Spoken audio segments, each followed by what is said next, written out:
Starting our program in just a couple of minutes.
Ladies and gentlemen, would you please stand? We will begin our celebration tonight by turning it over to the U.S. Navy.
Hello, I'm Steve Johnson, retired news anchor at WHNT TV here in Huntsville.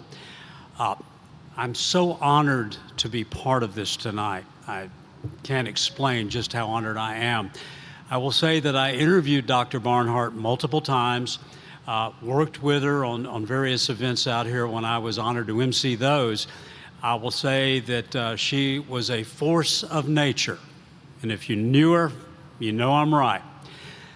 And of all the people I've ever interviewed, I've been trying to think, she's about the only one I know who would come up and hug my neck wherever we were. And I always appreciated that. All right, now I'd like to welcome Tobin Barnhart, her older son, to the stage.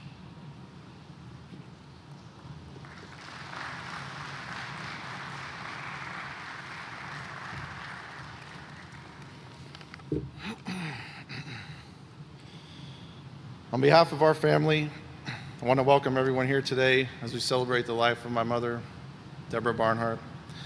I'd like to extend a sincere thank you to the Rocket Center for their incredible generosity in hosting this event. It means so much to be here today in a place that was so central to her life. The outpouring of support from family, friends, and the Huntsville community has been truly overwhelming. If there's a silver lining here, it's that realization of just how much my mother loved this community and how much the community here loved her as well. You probably hear a lot today about her accomplishments as a Navy captain, an executive in the aerospace and defense industry, a vanguard for promoting women's leadership, and of course, her influence here at the Space and Rocket Center. But as important as all those things were to her, she always said her most important job was being a mother. I'm going to go out on a limb and say being raised by Deb was not the typical childhood experience. It wasn't always easy. I went to a different school every year since third grade, but it was awesome in a lot of ways too. When I was 15, she let me drive my grandmother's car to school every single day. I didn't have a license. I was the only kid in my grade that had a car, but that was awesome when you're that age. As an adult, though, that's kind of terrifying. But she raised me to be resilient. She always told me I could do anything, and she never gave up on me. She taught me not to care too much about what other people thought, and that it's usually better to ask forgiveness than permission. To be charitable and kind, but also to stand up for yourself. Love you, Ma. We'll take it from here. Roll Tide.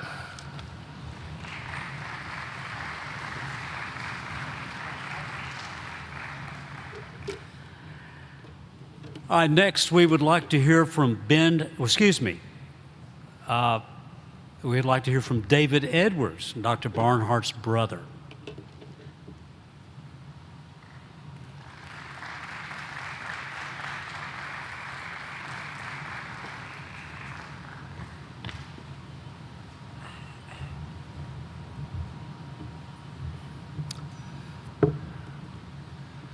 Friends and colleagues, on behalf of her sons, Tobin and Tyson, my sister Ruth, and our entire family, thank you very much for coming to celebrate Deborah's remarkable life. The first quarter moon rose over Huntsville at 12:34 this afternoon. It will cross Huntsville's meridian at 1954, about 2 hours from now. It will rise 72.6 degrees above the horizon at a distance of 235,518 miles, but showing us only 60% of her brilliance. As soon as man adopted anything like religion, the moon has been considered sacred. The ancient Greeks and the Romans saw the moon as Luna, or Artemis. So did the Egyptians, the Inuits, the Aztecs, Polynesians, the Chinese, who believed that a rabbit deity inhabited the moon. For these ancients and for many others, the moon was where the souls of the departed go, at least temporarily. When our family moved to Huntsville, my sister was immersed in her life's work at an early age. Our father, Fred Edwards, a young mechanical engineer, had accepted a job as a minor engineer with the Army Ballistic Missile Agency in 1960. She was 7 years old then, and Huntsville was already a booming space town. She graduated from S.R. Butler High School, my alma mater, and did her undergraduate work at UAH. Her educational accomplishments are well known to all of you, including being selected as a Sloan Fellow at MIT and earning her doctorate from Vanderbilt, among other prestigious degrees. Most of you know that in 2013, Deb received NASA's Distinguished Public Service Medal, the administration's highest honor. This is no token award. It recognizes people whose contributions are so extraordinary that any lesser award would simply be inadequate. The merit and importance of my sister's work can be understood by comparing it with just 3 of her fellow awardees. These are people you may recognize. Charles Stark Draper, the father of inertial navigation. Neil deGrasse Tyson, American astrophysicist. And Charles Hurd Towns, American physicist and 1964 Nobel Prize winner for his contributions to the development of the laser. When it came to promoting NASA and supporting our country's drive towards space, Deb always marched in the front rank and in elite company. You all knew her better than Ruth and I could have in her later years. Speaking of her later years, I think maybe I should just throw this out, have the center put up the pictures that you watched while you were eating your barbecue, and just let me do a running narrative. It would be just as fun. Deb always loved horses, and you saw many of them up there. This attraction continued throughout her life. She often had more money invested in horses than she in barns and tack and feed and fences and anything else than she did in anything. Cars, real estate, even her children. She had, at one time, she joined, as you saw, the fox hunting club here in Huntsville. She had the de rigueur pink coat, the black velvet hard hat, the riding breeches, the crop, the shiny black knee-high boots, the spiffy saddle, her truck, and of course, a horse. Same for dogs. You saw many pictures of them. She owned hounds and other breeds, but in her later years, she doted on her corgis. She had 2 of them. The older one was She, and the minor one was Tux. She often said, "They're good enough for Queen Elizabeth, they're good enough for me." While Deb was away from home in Huntsville Hospital, battling multiple cancers in her last days, she lost hope and died of inconsolable grief. Deb was truly committed to helping students in many ways, but one was unique. She would give them cars. She always was in contact with the serving students who needed transportation. From her loyal and large gaggle of local friends, she would be given or she would buy old cars that needed work. She would drive them, have them repaired, and at random moments, she would give them away to her student friends. Her commitment to helping students is formally recognized by the Dr. Deborah Edwards Barnhart Endowed Memorial Scholarship here at the center, and we appreciate their work in so doing. Throughout her professional career, she was also an artist. Her house was filled with her own unique work and that of others. 2 years ago, she won a local design competition sponsored by the city, and last year she finished her 4-part outdoor installation in our old neighborhood in West Huntsville. It honors Huntsville's legacy in space with a hands-on learning experience for students, and true to my sister's nature, it includes a small reference to her naval career. On the front of one of those 4 installations, a stainless steel version of Da Vinci's Vitruvian Man, are the words E pluribus unum. We all know that means from many one. On the reverse side of her Vitruvian astronaut, which is what she called it, is a similar plaque that reads, "Don't give up the ship." That was the dying command of American naval officer Captain James Lawrence, and a well-known maxim to press on regardless of obstacles, trials, or opposition. After her Navy commissioning, Deb decided that she and a friend would take my dad's canoe and she would go out for some exercise on the Tennessee River. In her subsequent retelling of this episode, Deb and her friend were paddling swiftly downstream when, despite their frantic efforts to the contrary, they ran the shiny canoe smack into a snag, a large submerged tree limb sticking up out of the water. The beautiful canoe was fatally punctured amidships. Deb and her friend leapt out of the canoe in a desperate attempt to pull it off the snag and get it ashore.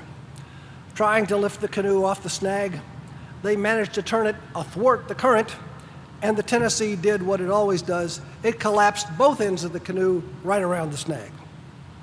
Her first command was an ignominious disaster, but I can assure you that her next 5 naval commands were in no danger of sinking. One of her early duty stations was as a staff officer at the United States Naval Academy. She was assigned to the admissions office. During a lull in the process, Deb decided to look up my academy admission records. The next day, she gleefully called me to tell me that my SAT scores were no longer high enough to get me into the institution I graduated from in 1968. Little sisters can be really irritating. My son William, while he was in graduate school, visited Deb and her family while they lived in Clearwater, Florida. After dinner, nephew William and Aunt Deb decided they would go walking through a public square to view a flyover of the International Space Station. It was briefly visible that evening as a silver dot moving swiftly across the darkening sky. As they watched the ISS overhead, Deb noticed that not many people in the square were even paying casual attention to this drop-dead miracle of the modern universe. So, she did what Deb always did. She became a pop-up commentator for the ISS. As it passed over their heads, she described the shuttle, the station, praised our national exploration of space, explained some of its benefit, all culminating in the beautiful streaking evidence over their head. Her message to them: their money was being very well spent. People seemed to appreciate her impromptu pep talk enough that most paid attention, and most importantly, nobody called the cops. While living in Connecticut, Deb decided that some neighbor friends were habitually dropping by to visit her several times a week late in the afternoon. As their conversation rolled into the later hours, Deb would generously invite them to stay for dinner. As these occasions became more frequent, she realized that this practice had to come to an end. Her solution to this social conundrum, like many others she devised in her life, look around you, was brilliant. On the next occasion, Deb, as usual, extended the neighbors an invitation to stay for dinner. As the meal ended, she began clearing the dinner plates. But instead of heading for her kitchen, she simply placed the 2 plates on the dining room floor and whistled for her 2 hounds. When the hound pups had eagerly licked the plates clean, with great self-confidence, her conversation not missing a beat, Deb calmly picked them up and replaced them in her china cabinet. The neighbors never stayed to dinner again. When Deb purchased her house on Montesano, it brought her great joy and became many things to her simultaneously. Foremost, it remains an unchanging memorial to its original owner, Dr. Ernst Stollinger, a German-American rocket scientist who developed guidance systems for Wernher von Braun. Second, it was her personal museum of space artifacts, space art, and space memorabilia that she had collected throughout her life. These things were dear to her. One of the prominent pieces was a large poster she framed and hung in her dining room. It was a photograph taken from the lunar surface, showing a narrow strip of that surface along the lower edge and the vast blackness of intergalactic space above. Across the top of the poster was a single line in large white letters that read, "Time to go for another walk." She loved it. Third, Dr. Sterlinger's house provided a comfortable studio for her imagination and skill to bring her art to life. It had a large space for living and working, storing her tools, her motorcycle, collaborating with her neighbors, her friends, and her fellow art lovers, but all with a spectacular view of her forever home, Huntsville, the Rocket City.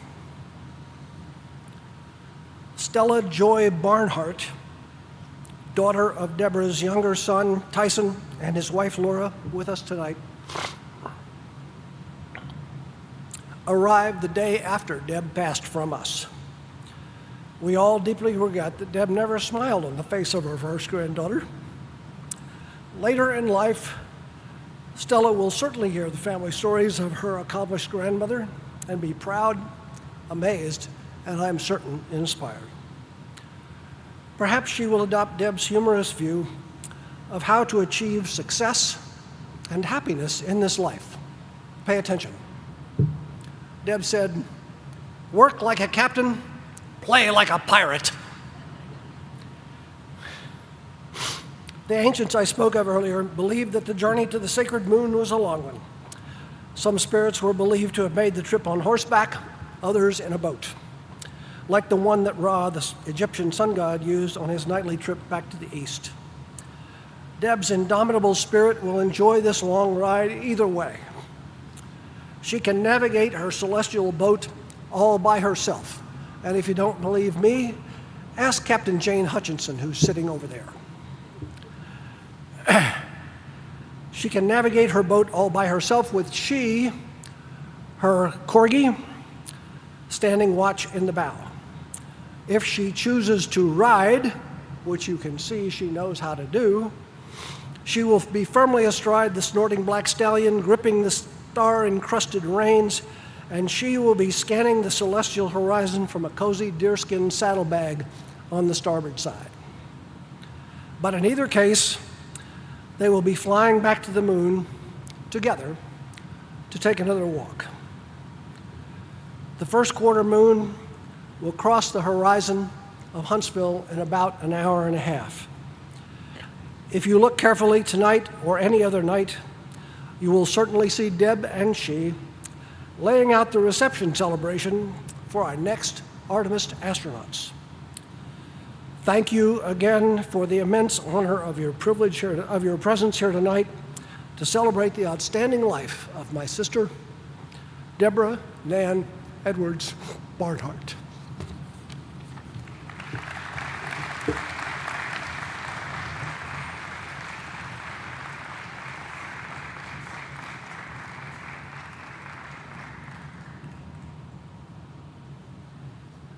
Thank you, sir.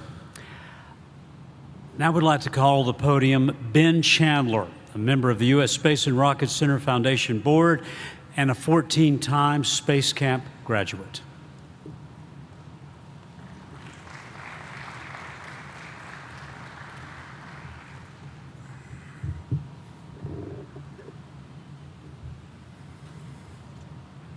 First off, I want to thank the Barnhart family for allowing me to come up here and speak on behalf of the Space Camp alumni community. I'm Ben Chandler, former chair of the Space Camp Alumni Association, former chair of the U.S. Space and Rocket Center Education Foundation, a 14-time Space Camp alum, though, if I'm being honest, the title I am most proud of is Top Gun Champion, Week 52, May 14th, 1996. Honestly, I'm probably most proud to have felt like Deb's Space Camp son. I'm here today to speak on behalf of the Space Camp alumni community, the million-plus graduates whose lives were shaped by this place and by Deb. There was no one better suited to lead the Rocket Center and Space Camp than Dr. Deborah Barnhart. Her life, her experiences, her deep-seated passion, all of it made her the right person for this place. Deb's first stint at the center was in the 1970s as a media and advertising specialist under Lee Centel. She came back in 1986 as a corporate fundraiser. And Egg Buckby, who we also lost this month, named her director of U.S. Space Camp and Academy the next year, a role she held through 1990. When the board called her back again as CEO in 2010, she carried that work forward and made it her own, and led this place until 2019. Her favorite Von Braun line tells you what drove her. Education is the ultimate legacy, the only thing that cannot be taken away. And nothing demonstrates that more than the way that she stood with the alumni community.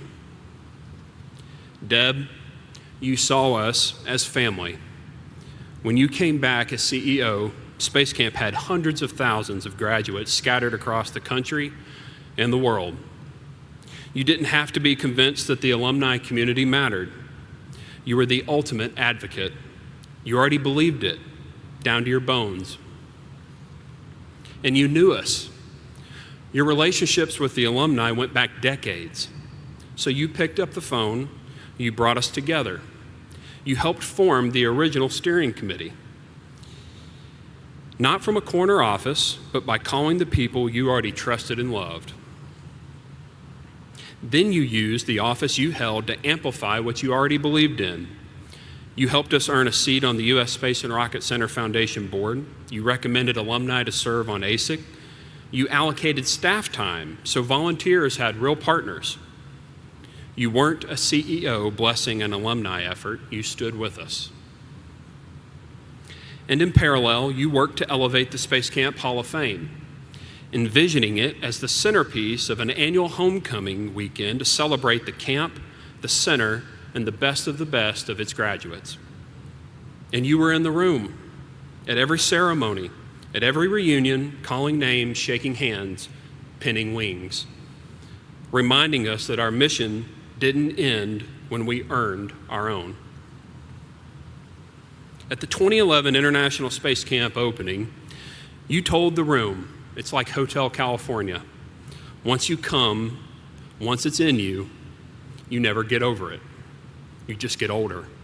Welcome to our family and welcome to our tribe. And that wasn't just a metaphor. At the 2017 Summerfest, the 35th anniversary of Space Camp, concert under Space Shuttle Pathfinder, Yacht Rock Review as the house band, you walked up on stage, took the mic, and sang Hotel California. Full voice, arms up, the CEO of the U.S. Space and Rocket Center belting out Eagles in Shuttle Park. If any of you were there, that is a sight and a memory you won't forget. Deb understood something that a lot of institutions miss. Investing in the alumni community is how you make sure this place is still standing 100 years from now. And she was right. Take a drive through this campus this evening on the way out. Look at what the alumni have built, funded, and made possible here. It's profound. Every piece of it is proof of what she already saw very clearly. That was Deb Barnhart, the ultimate advocate. And she carried the same spirit far beyond Huntsville. She helped organize the NASA Visitor Center Consortium, giving NASA centers a table to share their ideas and amplify each other's message. NASA awarded her the Distinguished Public Servant Medal for her work. She served on the Smithsonian Affiliates Advisory Board, and Smithsonian Journeys added Space Camp experience on her watch. She took to the stage at South by Southwest, and when the U.S. State Department needed an American voice on STEM education, They sent Deb to the Morocco and the UAE and other places. Under her leadership, Hollywood came here too, filming A Smile as Big as the Moon, Space Warriors, and Netflix's The Mars Generation. She didn't just lead this institution here in North Alabama, she made sure the world knew about it. Deb had a saying she lived by, keep the center at the center. When she came back in 2010, this institution was in deep financial pain. She didn't just stabilize it, she turned it around through hard budgets, hard decisions, long days, because she believed this place was worth spending her life to save. Von Braun dreamed it, Ed Buckby built it, Deb saved it and made it greater than it had ever been. Now it falls to us, friends, staff, alumni, leadership. It's our turn to be stewards as the caliber that she was, to keep the center at the center. Over 1 million graduates carry a piece of what she built. So on behalf of every one of us, we thank you, Deb. Godspeed on the ultimate cosmic journey. Thank you.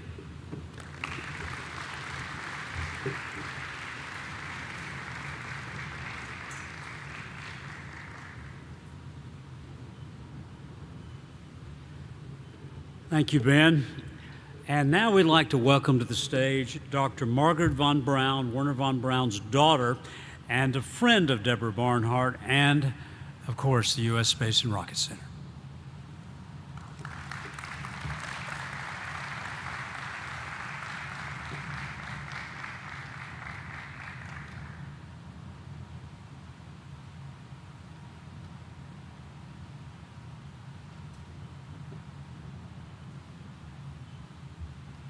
Thank you all, and thank you to Deb's family from Stella on up for allowing me to be here.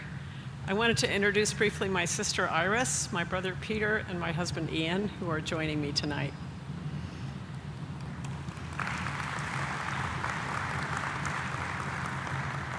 I got to know Deborah in 2012 when she invited me to help celebrate our father's 100th birthday. I learned pretty quickly that it was impossible to say no to her, nor did I want to. I learned quickly that we shared a love of swimming, of yoga, and of horses. I had to clarify to her that I did not share her love of motorcycles or fast cars. She gave me this wristband. It says WWVBD, what would von Braun do, that she used as one of her guiding posts. And I've been asking myself, how did Deb do what she did? So over the past few weeks, I've reached out to many of the people who worked with her and for her to get a broader sense of this energetic person. And here are some of the things that they shared. She demanded excellence. I was blessed to work for her. We became friends. That was very common. She mentored my grandchildren. She could be challenging to work for. She could leave you in the dust. She was exhausting. She could find the magic intersection of crazy and possible. Hers was not a typical work environment. That was another very common theme that came up. She communicated with everyone. She didn't think about ranks and protocol. And to me, that wasn't the stereotype, really, of a naval officer. So I wondered, wow, how did she survive so many years in the Navy? Well, I think part of it was when she got here, maybe she was playing like a pirate. In 2018, she and Ed Buckby visited our mother, who simply declared that she was dynamic. Her enthusiasm was contagious. She had new ideas every day. Some were nuts, according to her coworkers. She would say, well, let's just see what sticks. The finance office would be the last to know what she was up to. And then the commission had to okay it. But I think by the time a project got to that point, they couldn't say no either. When she came up with one of her new ideas, some of the team said they would run for cover. Others would thrive. And after a meeting full of her many new ideas, the team would ask themselves, what just happened? Her new ideas were pretty far-ranging. A German beer garden. It started with 20 people in the rocket park, and look at it now. She started the program of NASA emerita docents, a cyber camp, a robotics camp. She made many of the exhibits here in the Rocket Center more child-friendly, and a planetarium. As her brother David mentioned, after she retired, she became a metal artist, and the 4 sculptures in the Rose Park in West Lawn neighborhood where they grew up, we got to tour with her last September. One of them has the quote, "There are no passengers on spaceship Earth. We are all crew." My sister, brother, and I were here in March of 2025 for the 50th anniversary of the Von Braun Center. We stayed in Deb's house. With her permission, she was on a cruise, and we had quite a Huntsville experience. We spent some hours in her well-stocked wine cellar hiding from a raging tornado. A few months later, in September, we came again for the dedication of the Space Exploration Wall of Honor. We stayed in her house again. This time she was there. And I'm from Idaho, and we're kind of famous for not just potatoes, but for comfortable shoes. And I had brought a pair of shoes that I had never worn, big mistake, and I was complaining about them, so Deb gave me a pair of her shoes, which I'm wearing tonight. So I am wearing her shoes. I'm also wearing the Saturn V necklace that she gave me. I'm not filling her shoes. That will be for the next person to do. That'll be a hard job. So in September, she was actually cleaning up her house and her yard because another tornado had been there and had actually damaged quite a bit in her yard and around Montesano. I say it was her house, but as was pointed out, it is always, to many of us, the Stuhlinger house. And we used to visit that house as kids, and she really has honored the legacy of that house and family. It's been a fun place for us to reconnect with the other rocket kids of our generation. She felt that the teacher program in Space Camp was really the most important because of its multiplier effect. After one of her pep talks, the teachers would feel invincible. She lit fires, and those spread around the country from all of the teachers that visited here. We know that many more generations will be launched here. It's so fitting that donations in her memory are to be scholarships for Space Camp, because she was first and foremost a teacher. A few years ago, she sent me a postcard. "Margaret, when are we going to ride our horses on the Bitterroot Trail in Idaho and Montana?" Well, that's one Deb project that didn't happen, but thinking about it still makes me smile. So I'd like you to just take a moment. Think of your favorite memory of Deb. You've been asked to also jot them down at your tables, but maybe something she said or did that makes you smile or laugh, or just remember her own beaming smile. Thank you, Deborah. We will miss you.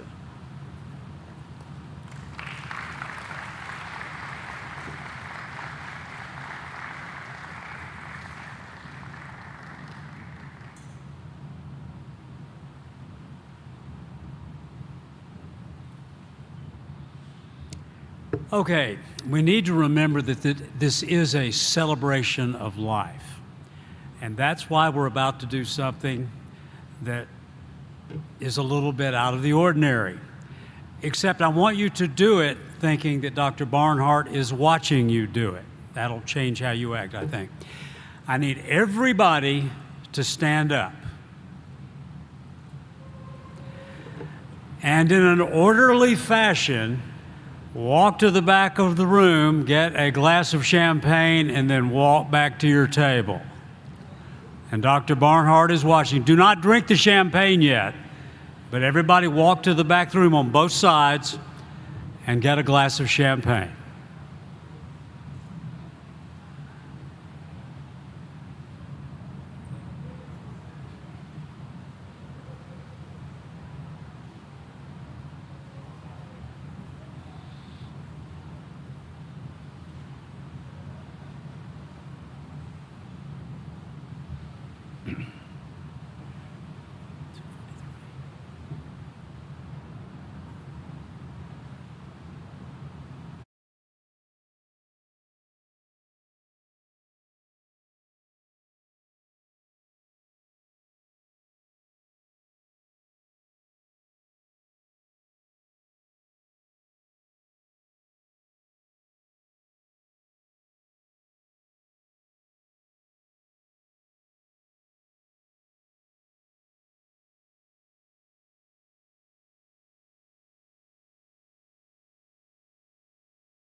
Remember, you're supposed to come back to your table.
All right, how close are we to everybody having their glass of champagne?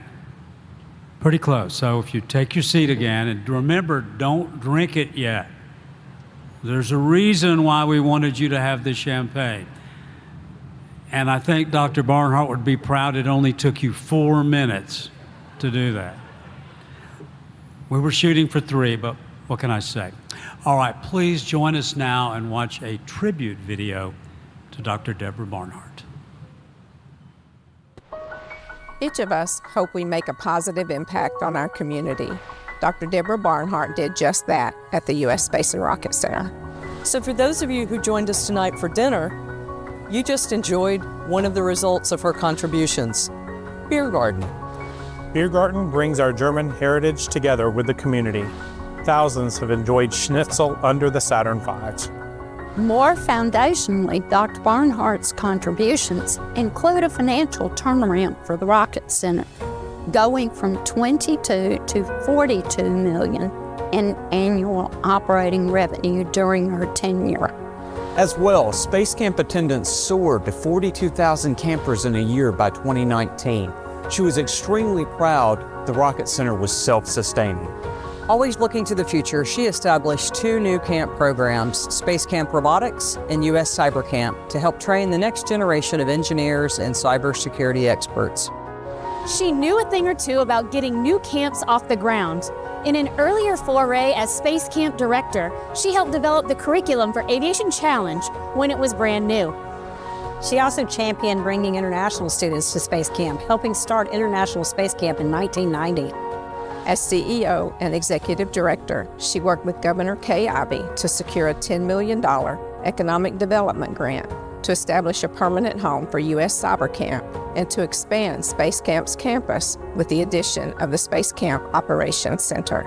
She also enlisted the Alabama legislators' support for SALSA, Space Academy for Leading Students in Alabama, and the Alabama Space Academy for Educators. These programs provide free space camp for middle school students and Alabama teachers. At the core, she wanted to ensure people of Alabama's historic contributions to aerospace and aviation. She oversaw the repainting of the F-16 at Aviation Challenge to honor the Tuskegee Airmen. She also began the NASA Emeritus Docent and Military Docent program that thrills visitors with stories and knowledge of the people who lived and worked in aerospace and the military. For those who worked with her, we will always remember her guiding principles at the core of this institution. Dr. Barnhart's mantra was to keep the center at the center, to lean in, and to prepare to get busier. Dr. B's slogan of prepare to get busier meant so much as an individual as part of the education department, because it meant us focusing on the guest and the guest experience. And it's because of the guiding light of Dr. B and the foresight of Dr. B in preparing us all to get busier, we can be better stewards of the museum that showcases the past, present, and future for the future of the astronauts, engineers, and scientists that are walking through our doors. Dr. Barnhart was a true original, never to be repeated. One of my favorite mantras of hers was keep the center at the center. And that's what we strive for every day. That encompassed so much, but it meant stay focused on the mission, because the mission is what this place is all about. By leaning in, she wanted us to take the initiative to offer our ideas and opinions on all of our projects. She wanted us to be invested in the group's success. She was adamant that we own our own role in the process. Dr. Barnhart used to talk about copying with dignity. And I think that's a really important thing for us to remember, that we don't have to come up with every great idea. Our partners around us have amazing ideas, and we can take those and make them our own. And that's something that makes the Rocket Center a really fantastic place to work and to visit.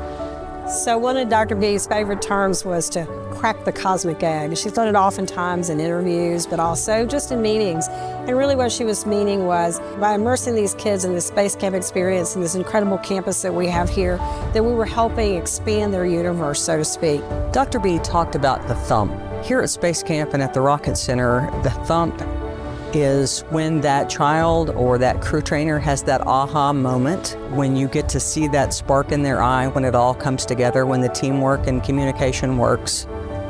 I think for us, it's also about feeling the thump of the mission of what we do, and to know that every day we're making a lasting impact. So we continue to feel the thump, and we always will. She inspired us to feel that thump. Another of her catchphrases was pebble in the pond, and by that she meant the teacher program. And then by each teacher who would come would be able to expand exponentially the reach that we were able to have with children who needed the inspiration to see themselves as part of the future.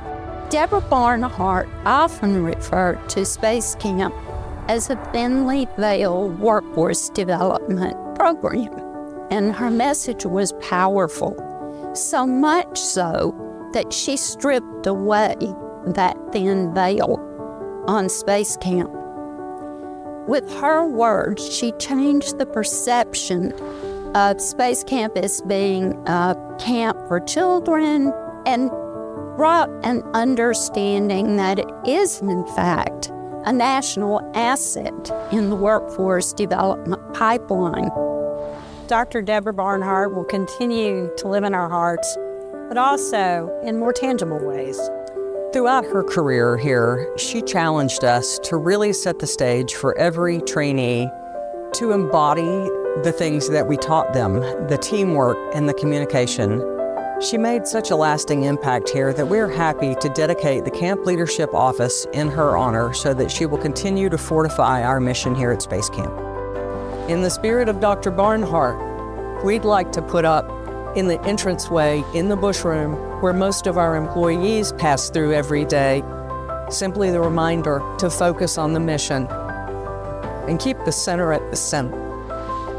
And I think Dr. B would sign off on that. Dr. Barnhart also often referred to the Rocket Center as the Hotel California. She worked here several times during her tenure, but her love always was Space Camp. Therefore, she was thrilled when an endowed scholarship was started at her retirement. We continue building that endowed scholarship, and to date, we're nearly there through contributions and memorial gifts. We invite you to look at the QR code on your program, point your phone, and give $1 or $2 or more. We're going for $44,500 so that we can give a scholarship in her name in perpetuity. Thank you for joining us in celebrating the extraordinary life of Dr. Deborah Barnhart.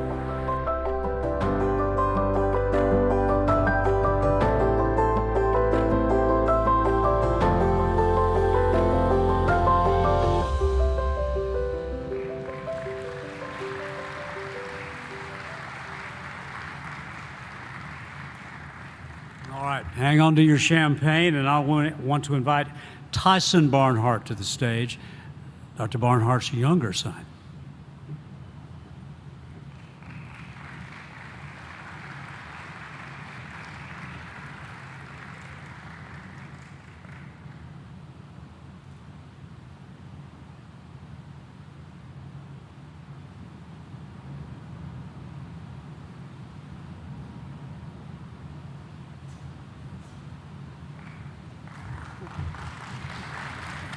Thank you, everyone, for coming. We really appreciate it. This is who everyone wanted to see anyway, let's be honest.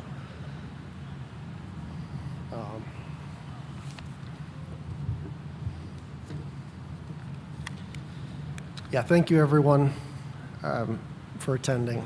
Deb was very excited to meet her baby granddaughter, and she asked us many times to move to Huntsville so we could be closer when the time came.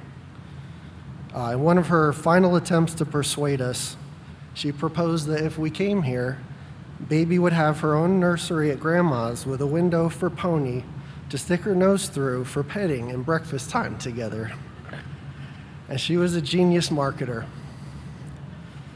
And that idea is right up there with having a beer garden in the rocket park so people can drink beer while they enjoy rockets. She was the kind of inspiring and visionary leader whose ideas were natural to support. And she knew how to live a good life, and she lived it with extraordinary passion and purpose. I think that was her secret sauce. She just made her whole life her passion project. Like when we played youth football and our team was the Chiefs, she didn't just come to our games. She brought the horses to the field and dressed them and herself up in full war paint and regalia. She fully embraced being a boy mom. And Deb loved her friends and family. She loved her work, and she loved Huntsville. And she applied that same intensity to every aspect of her life. And in doing so, she left a legacy here.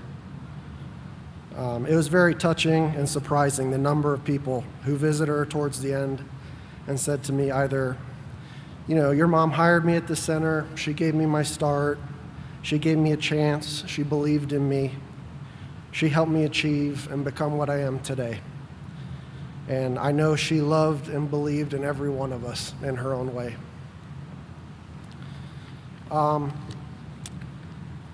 Funny enough, she wrote her own epitaphs. And in going through her things, we actually found them, and she had, of course, handwritten them more than a decade ago. And I will let her speak for herself through those. Kate's brother, Eric, called her a one-woman cavalry. That was for sure. Her own self-quote, I believe there were dragons. Randy Barnhart quote, she never let reality get in the way of her fun.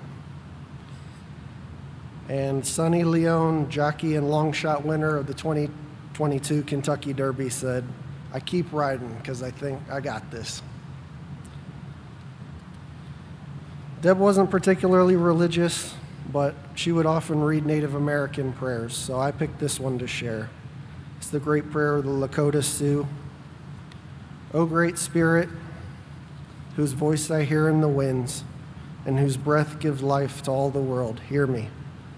I am small and weak. I need your strength and wisdom. Let me walk in beauty and make my eyes ever behold the red and fiery sunset. Make my hands respect the things you have made and my ears sharp to hear your voice. Make me wise so that I may understand the things you have taught my people. Let me learn the lessons you have hidden in every leaf and rock.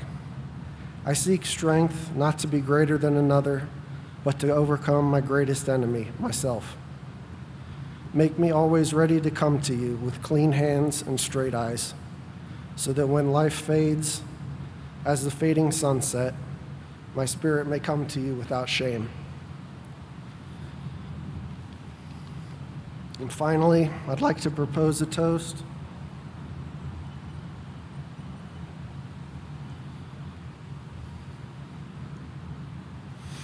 To Deb.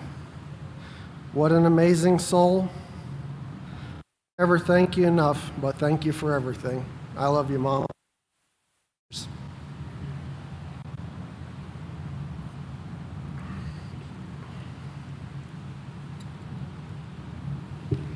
Thank you. I got it. Thanks.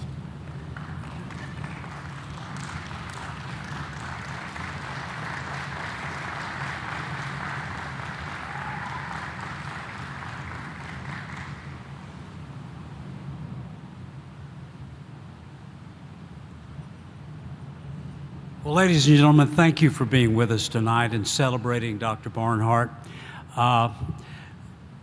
I've been thinking about my memories of her the whole time I've been standing over there.